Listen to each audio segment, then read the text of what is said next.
చూడొచ్చు. BRS party అధినేత పూర్తి స్థాయిలో కూడా వస్తున్న తరుణాన్ని కూడా మనం చూసిన పరిస్థితి కనబడుతుంది. అసలు వాస్తవం ఏంది అవాస్తవం ఏంది అనేది కూడా చూసే ప్రయత్నం అయితే చేద్దాం. ఎందుకంటే యావత్తు తెలంగాణ సమాజం కూడా ఆలోచించాలి. కేసీఆర్ వస్తున్నాడు అని ఈ ఆర్టికల్కి సంబంధించి ప్రతి ఒక్కరు కూడా చూస్తున్న పరిస్థితి కనబడుతుంది కదా. సో మొత్తానికి ఏం జరిగింది, కేసీఆర్ ఎందుకు వస్తున్నారు, ప్రజల్లో ఎందుకు అడుగు పెడుతున్నారు అనేది ఒకసారి చూసే ప్రయత్నం అయితే చేద్దాం. కేసీఆర్ పూర్తి స్థాయిలో ప్రజాక్షేత్రంలోకి ఎప్పుడు వస్తారు, ఇది రాష్ట్ర ముఖ్యమంత్రి యనుమల రేవంత్ రెడ్డి, దాంతోపాటు ఈ రాష్ట్రానికి సంబంధించిన కాంగ్రెస్ పార్టీకి సంబంధించిన చాలామంది నేతలు మాట్లాడిన మాట.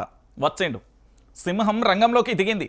ఇప్పుడు దానికి ఎదురు నిలబడి కలబడే కొట్లాట చేసే అంత దమ్ము ధైర్యం ఆ సాహసం మీరు చేస్తారా? చేయలేరు. మనం ఏంటంటే మైకులు ఉన్నప్పుడు ఇట్లా పట్టుకొని ఊపదంపుడు ఉపన్యాసాలు ఇస్తాం. కేసీఆర్ ఎక్కడ అంటే కేసీఆర్ వస్తున్నాడు.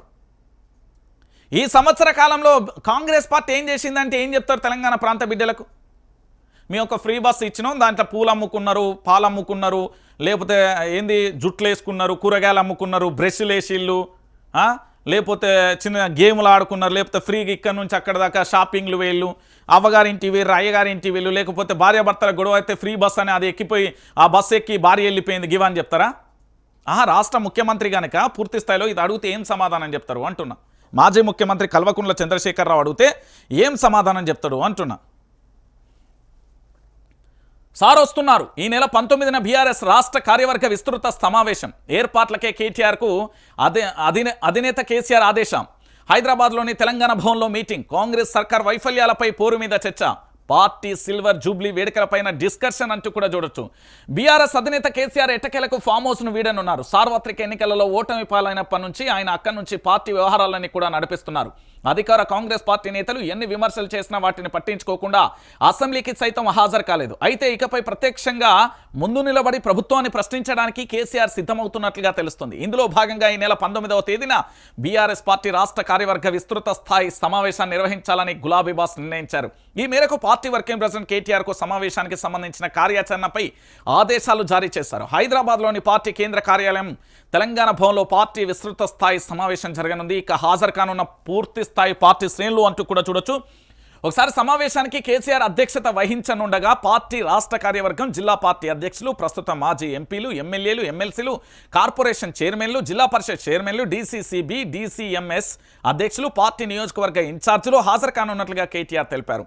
పార్టీ ఆవిర్భవించి 25 ఏళ్లు కావస్తున్న నేపథ్యంలో పార్టీ సిల్వర్ జూబ్లీ వేడుకల నిర్వహణతో పాటు పార్టీ సభ్యత్వ నమోదు, పార్టీ నిర్మాణం తదితర నిర్మాణాత్మకమైన అంశాలపై ఈ సమావేశంలో విస్తృత స్థాయిలో చర్చించనున్నామని వెల్లడించారు. అలాగే రాష్ట్రంలో కాంగ్రెస్ ప్రభుత్వం అనుసరిస్తున్న ప్రజా వ్యతిరేక విధానాలు, రాష్ట్ర ప్రభుత్వ వైఫల్యాల మీద ప్రధానంగా కూడా చర్చ జరగనుందని, పార్టీ నాయకత్వం, కార్యకర్తలు శ్రేణులు అనుసరించాల్సిన వ్యూహాలు, విధి విధానాల గురించి చర్చిస్తున్నామంటూ కేటీఆర్ తెలిపిన పరిస్థితి కనబడుతుంది. ఇక్కడ విషయం ఏందో తెలుసా, తెలంగాణ యావత్తు ప్రజలందరికీ కూడా నేను చాలా క్లారిటీగా చెప్తున్నా. కాంగ్రెస్ పార్టీకి సంబంధించిన ముఖ్యమంత్రి యనుమల రేవంత్ రెడ్డి, కాంగ్రెస్ పార్టీకి సంబంధించిన మంత్రులు, కాంగ్రెస్ పార్టీకి సంబంధించిన ఎమ్మెల్యేలు, కాంగ్రెస్ పార్టీకి సంబంధించిన ఎంపీలు, ఎమ్మెల్సీలు అందరూ కూడా ఇనుర్రి. కల్వకుంట్ల చంద్రశేఖరరావు రాక కోసం యావత్తు తెలంగాణ సమాజం కూడా పూర్తి స్థాయిలో కూడా పోరాటానికి రంగం సిద్ధమైంది. కల్వకుంట్ల చంద్రశేఖరరావు రాక దేనికోసమో తెలుసా? 365 రోజులలో ఈ రాష్ట్రంలో జరిగిన అనిశ్చితి, అనాలోచిత నిర్ణయమైన పరిస్థితులు, దానితో పాటు ప్రజలు ఎదుర్కొంటున్న తీరు, దానితో పాటు ప్రజలు అనుభవిస్తున్న వేదనకు సంబంధించి పూర్తి స్థాయిలో ఇక్కడ జరుగుతున్న పరిణామాలకు సంబంధించి కూడా మనం చూస్తున్నాం.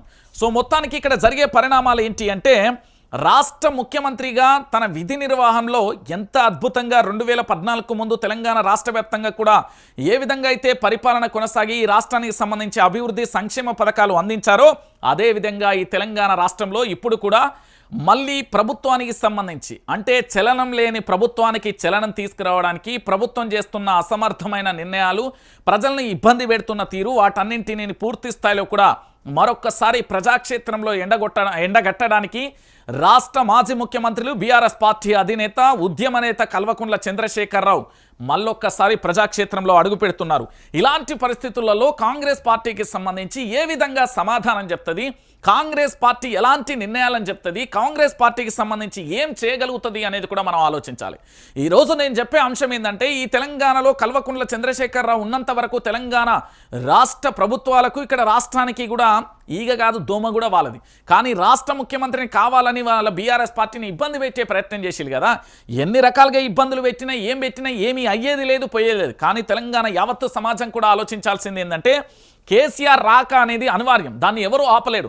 వచ్చిన తర్వాత ఉద్యమం అనేది కూడా తారాస్థాయిలో ఉంటుంది. అది గజ్వల్లో సభ ఉంటుందా, నల్గొండలో ఉంటుందా, వరంగల్లో ఉంటుందా, ఖమ్మంలో ఉంటుందా, నిజామాబాద్లో ఉంటుందా, ఆదిలాబాద్లో ఉంటుందా, రంగారెడ్డిలో ఉంటుందా, హైదరాబాద్లో ఉంటుందా, ఎక్కడ ఉంటుంది అనేది క్వశ్చన్ మార్క్ అయినప్పటికీ కూడా ప్రజల పక్షాన నిలబడడానికి, ప్రజల పక్షాన కొట్లాడడానికి ఆ రోజు 14 సంవత్సరాలు నిర్విరామంగా పోరాటం చేసి ఈరోజు తెలంగాణ ప్రాంత ప్రజల పక్షాన, తెలంగాణ ప్రజల పక్షాన పోరాటం చేయడానికి మరొకసారి కేసీఆర్ వస్తున్నాడు. కేసీఆర్ రాక అనేది అనివార్యం, దాన్ని ఎవరు ఆపలేరు. ఇక వస్తున్నాడు కదా, ఇప్పుడు సమాధానం చెప్తారు. ఏమని చెప్తారు? 6 గ్యారెంటీలు అమలు చేసినవయ్యా రేవంత్ రెడ్డి అంటే, సార్ మేము చేయలే అంటాడు. 13 అంశాలు అమలు చేసినవయ్యా అంటే చేయలే అంటాడు. 420 హామీలు అమలు చేసినాం అంటే చేయలే అంటాడు. పోనీ తెలంగాణ రాష్ట్రానికి 365 రోజులలో ఏం చేసినాం అంటే కోడిగుడ్డు మీద ఈకలు వీకినాం సార్ అంటారు. అంతా మించి వీళ్ళు చెప్పే సమాధానం ఏముంటుంది? ఇంకేమన్నా చేసిరా అంటే గుడ్డి గుర్రాలకు పనులు దోమినాం సార్ అంటారు. ఇంకేమన్నా చేసిరా అంటే ఏం చేయలేదు సార్, మీరు అత్తనే మేము ఏమన్నా చేయగలుగుతాం అనే కాడికి వచ్చింది. కేసీఆర్ లేకపోతే ఇక్కడ రాష్ట్ర రాజకీయాలను ఊహించుకోలేం. నిజంగా చెప్తున్నా కదా, ప్రజల కోసం పోరాటం చేసే వ్యక్తి, ప్రజల మధ్యలో ఉండే వ్యక్తి ఉంటే ఎట్లుంటుంది అనేది కూడా ఒకసారి మీరు అందరూ కూడా ఆలోచించాలి. సో పార్టీకి సంబంధించి 25వ ఏట అడుగు పెడుతున్నది కాబట్టి